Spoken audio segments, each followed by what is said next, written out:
Hey Lifers, welcome to Game of Life 411. In today's video, some friends and I go to the North Carolina Center for Automotive Research to enjoy track day with friends. Our group is comprised of varying levels of experience from zero to track rat. One of our group, Zach, is fully committed to tracking. He's got 3 Lotus Evoras, so he always has a hot spare on hand in case there's a problem with one. And he's got this spiffy trailer with a drone, all kinds of tools, etc. He's even a member at the Virginia International Raceway, and he's heading there right after this event for a 3-day event there. Today, he volunteered himself and his friend Mike to offer instruction. We get together informally for drives, meets, or just to share a meal. So if you own a Lotus or Alfa Romeo 4C, or anywhere near the Raleigh-Durham Triangle area of North Carolina, and would like to join us, drop me a line. If not, I hope you'll join us virtually by subscribing to my YouTube channel, Game of Life 411, and go ahead and turn notifications on. And while I've got lots of entertaining car content, my channel is really about helping people like you win at the game of life, whether you're trying to win financially, raise great kids, or stay healthy, even if you or someone you know is facing total hip replacement like I did last year. 2 of the guys who joined us today were father and son, and that reminded me of my own dad, who I like to call Der Car Guy because he's German and is just an amazing car nut. At least he was. Unfortunately, my dad passed away this March, about 9 months ago. And it's times like this that I remember Dad and miss him most. I've even got some of his ashes in the glove compartment. It might sound a little corny, but it helps me feel close to Dad even though he's gone.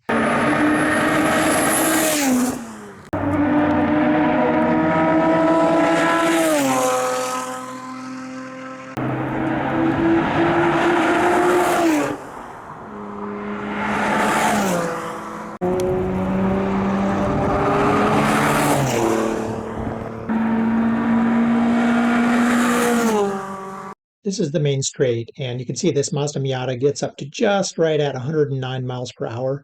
In my Lotus Emira, I think I got it up to 134, and Dom got his Porsche Cayman GT4 up to 145 miles per hour in this straight. We actually had 3 Mazda Miatas on the track today, and even though they're not quite as powerful as a lot of the other cars, they're still a lot of fun on the track. The owner of this Miata brought his Insta 360 camera, which gives you this amazing view. It overlays all this cool telemetry information. I'll note in the lower left, the track layout it's showing you does not really show all the detail of the track. It's very smoothed out. There are a lot more curves and chicanes that you can't see in that graphic image. But look at that gorgeous sky.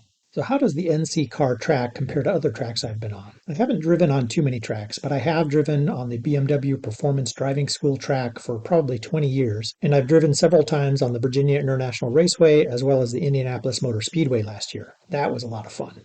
That was really special because I grew up in Indiana and used to go to time trials with my dad.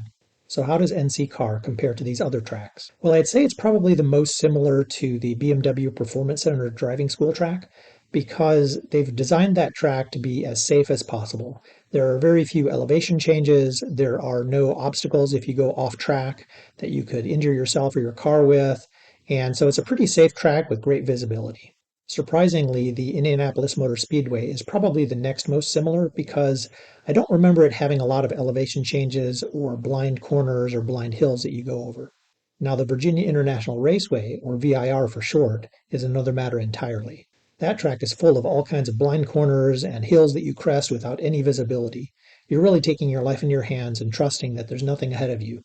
And being that I'm not getting paid millions and millions of dollars for my driving skills, those are risks I don't really like to take.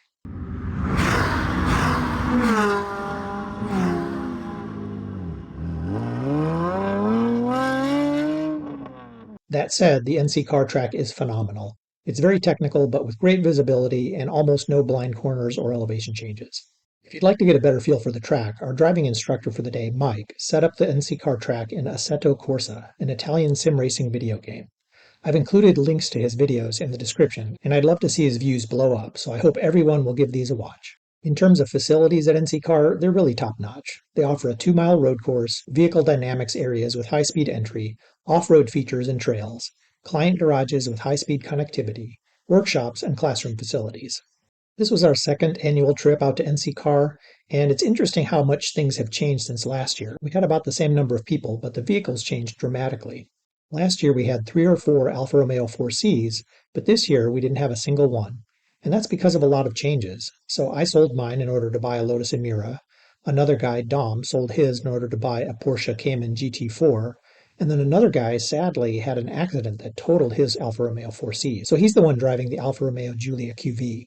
This was my first time getting the Lotus Emira on track since taking delivery about 6 months ago, so I hope you'll check out this video where I talk about my experiences with the Emira on track. It performed like a champ and like you'd expect a Lotus to perform on track.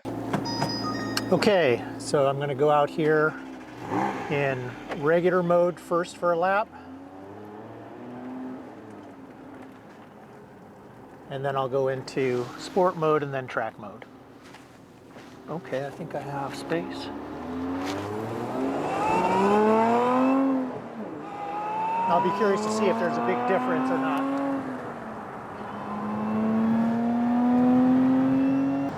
Get 131. Shit. Okay. That was a little tight.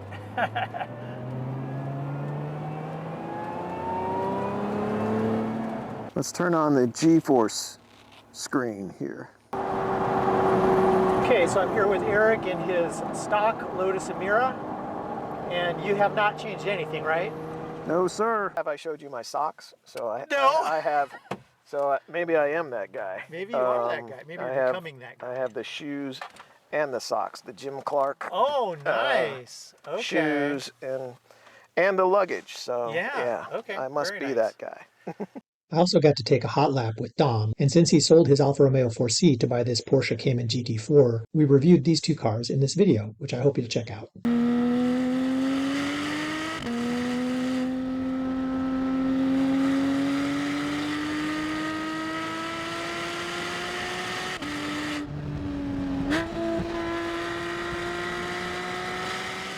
I've really been enjoying doing these test drives and reviews of various cars. I also got the opportunity today to drive a heavily modified Lotus Elise with over 300 horsepower. In recent months, I've been able to test drive Lotus Evoras, an Alfa Romeo 4C, McLaren 600 LT, and I'm just about to test a TVR Cervera. TVR is a small British car maker, and it first came on my radar in the movie Razorfish, where John Travolta was driving a TVR Tuscan. There are a few cars that I'd really like to test drive, so if you can hook me up, I'd really appreciate it. These include a 1990s Mazda RX-7, a Maserati MC20, a Ferrari F8, and a Porsche 718 Spyder because one of my viewers recently requested a review of this. Thanks for watching, and I wanted to offer special thanks to Dom and Aaron for organizing today's event, as well as Zach and Mike, who provided driver instruction. So whatever car you're driving, I hope you're enjoying the heck out of it. It's your world and I'm just the squirrel, trying to get a nut to move your butt. Please subscribe now. You know you want to. And why not go nuts and set notifications on so you'll be notified every time I put out new content.